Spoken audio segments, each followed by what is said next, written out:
What is up guys? And good day ulit no. So, ayan day 2 sa ating mini goat house project. So, ayan, ito na yung naging progress.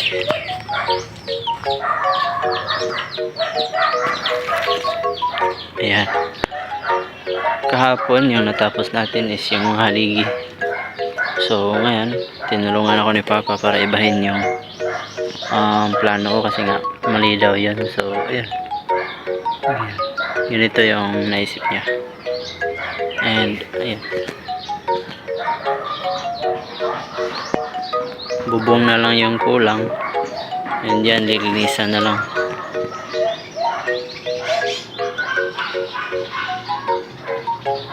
Puro kawayan lang itong ginamit. Ayan, ito tinali namin kasi nga pag ginamitan to ng pako is talagang bibiyak. So ayan, malaki-laki naman yung space. Diyan ilalagay yung kanyang yero. Hindi pa tayo nakabili kasi hinahinay lang tayo. Matatapos rin naman to eh. So yun nga no, yun yung update or day 2 ng ating goat house project. Ayan. So magtatanong kung anong height nito, nasa mga 5 or 6 feet lang to guys. 6 feet pala, 6 feet. Ayan.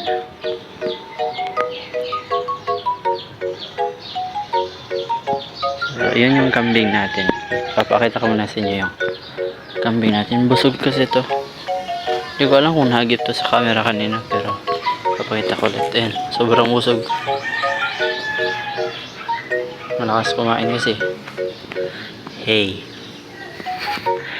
Loki, ayaw pa tumingin no? Gusto kasi niya palagi siyang guys,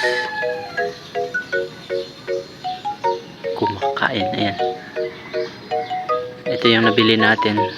Oh, yun, nadapa pa. Ito na yung nabili natin collar sa kanya. Ayan. So, ayan, malapit na matapos ang bahay niya.